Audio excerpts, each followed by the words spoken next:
விநாயகன் 51 மாண்புமிகு உறுப்பினர் திரு SP வெங்கடேஸ்வரன் மாண்புமிகு பொதுப்பணித்துறை அமைச்சர் அவர்கள். மாண்புமிகு பேரவைத் தலைவர்களே, தருமபுரி மற்றும் சேலம் மாவட்ட எல்லையை இணைக்கும் தொப்பூர் கணவாய் வழியாக தேசிய நெடுஞ்சாலை எண் 44 செல்லுகிறது. தருமபுரி மாவட்டத்தில் 5 கிலோமீட்டரும் சேலம் மாவட்டத்தில் 1.60 கிலோமீட்டரும் என 6.60 கிலோமீட்டர் நீளமுள்ள சாலையை உயர்மட்ட பாலமாக அமைக்கும் பணியை 906 கோடி ரூபாய் மதிப்பீட்டில் இந்திய தேசிய நெடுஞ்சாலையம் ஒப்பந்த புள்ளி கோரப்பட்டிருக்கிறது. இப்பணி விரைவில் துவங்கப்பட இருக்கிறது. குறிப்பாக 2027க்குள் பணி முடிக்க வேண்டும் என்று உத்தேசிக்கப்பட்டிருக்கிறது.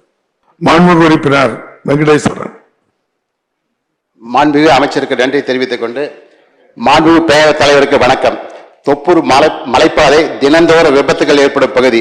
இந்த சாலை அமைத்த நிதி ஒதுக்கீடு செய்த மாண்புமிகு மத்திய அமைச்சர் நிதின் கட்கரி அவர்களுக்கு நன்றியை தெரிவித்துக் கொண்டும், சாலை அமைக்க நிலம் எடுக்கும் பணி தமிழக அரசு தனியாக ஒரு மாவட்ட வருவாய் அலுவலர் நியமிக்க வேண்டும்.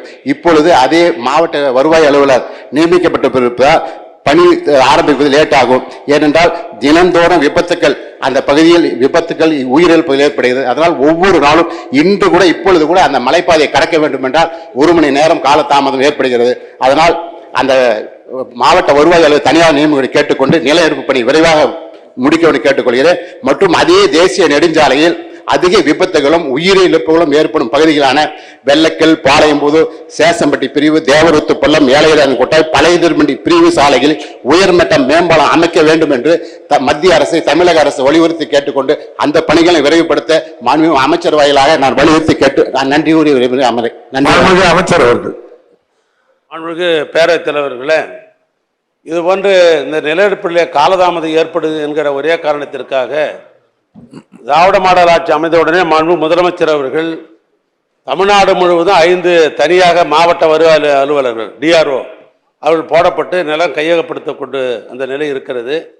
இவர் சொல்லதை போல அந்த நிலம் கையகப்படுத்தல தருமபுரி மாவட்டத்திலே காலதாமதம் ஏற்படுமையானால் அந்த 5 மாவட்ட வருவாய் அலுவலர்களில் ஒருவரை இந்த பகுதிக்கு அவளை மாற்றம் செய்யப்பட்டு அந்த நில எடுப்பு விரைந்து எடுப்பதற்கு வேண்டிய முயற்சி அரசின் சார்பாக எடுக்கப்படும். மாண்புமிகு உறுப்பினர்.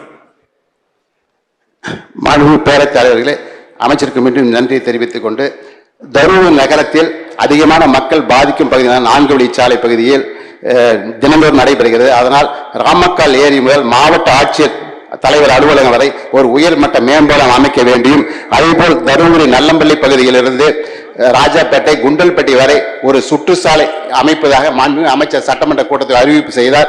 அந்த பணியும் விரைவுபடுத்தி எப்பொழுது ஆரம்பிக்கப்படும், எப்பொழுது முடிக்கப்படும் என்பதை தெரிவித்துக் கொண்டு விரைவாக முடிக்க தெரியும் கேட்டுக்கொண்டு, மாண்புமிகு அமைச்சர் அவர்கள் எங்கள் தொகுதியில் உள்ள பல்வேறு கிராம சாலைகளை நிறைவேற்றி தர தாங்கள் வாரியாக நிறைவேற்றி தரும்படி கேட்டுக்கொண்டு நன்றி கூறி விரைவுகிறேன். நன்றி, வணக்கம். மாண்புமிகு அமைச்சர்கள்.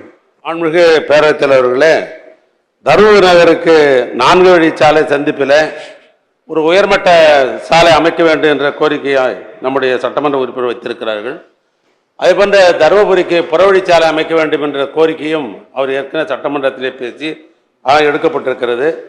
பொதுவாக புறவழிச்சாலை அமைக்க வேண்டும் என்று சொன்னால் புறவழிச்சாலை அமைக்கிற பணியில் 3 வகையாக துறையின் சார்பாக எடுத்துக்கொள்கிறோம். முதலே விரிவான திட்ட அறிக்கை தயாரி செய்தது, நிலம் கையகப்படுத்துவது, கடைசியாக புறவழிச்சாலை அமைக்கும் பணிகளை அதற்காக முதலமைச்சரிடையே பணங்களை பெற்று அந்த சாலை பணிகளை நாங்கள் மேற்கொள்கிறோம். அந்த அடிப்படையில் தருமபுரி நகரத்திற்கு மேற்புறம் தேசிய நெடுஞ்சாலை ஆணையத்தால் ஏற்கனவே ஒரு புறவழிச்சாலை ஏற்கனவே மேற்கு பகுதியில் போய் கொண்டிருக்கிறது. தற்போது தருமபுரி நகருக்கு கிழக்கு ஒரு புறவழிச்சாலை அமைக்க நடவடிக்கை எடுக்கப்பட்டு வருகிறது. இதன் மூலமாக முதல் கட்டமாக குண்டல்பட்டி மேடு முதல் செட்டிக்கரை வரை 5.80 கிலோமீட்டர் நீளத்திற்கு புறவழிச்சாலை அமைக்க நிலத்திட்ட பேராணை இப்பொழுது தயாரிக்கப்பட்டிருக்கிறது. 13.15 கோடி ரூபாய் மதிப்பீட்டில் நிலம் கையகப்படுத்துகிற பணி நிர்வாக அனுமதி பெறுவதற்காக நடவடிக்கை மேற்கொண்டிருக்கிறோம். அதே போல இந்த தருமபுரி மையப்பகுதியில் பாலம் அமைக்கின்ற அதை பற்றி ஒரு கோரிக்கை வைத்திருக்கிறார்கள். பொதுவாக 2 இந்த புறவழிச்சாலைகள் அமைந்த பின்பு அந்த போக்குவரத்தினுடைய அடிப்படையில் நகரப்பகுதியில் போக்குவரத்து செறிவு என்கிற அந்த அடிப்படையில் கணக்கெடுப்போம். அப்பொழுது புறவழிச்சாலை அமைத்த பின்பும் நம்முடைய தருமபுரியில் மையப்பகுதியில் அதிகமான போக்குவரத்து இருக்குமே ஆனால் அன்றைய நிலையில இதெல்லாம் கணக்கெடுத்து இந்த உயர்மட்ட பாலம் அமைக்கிற பணியில அரசு ஈடுபடும்.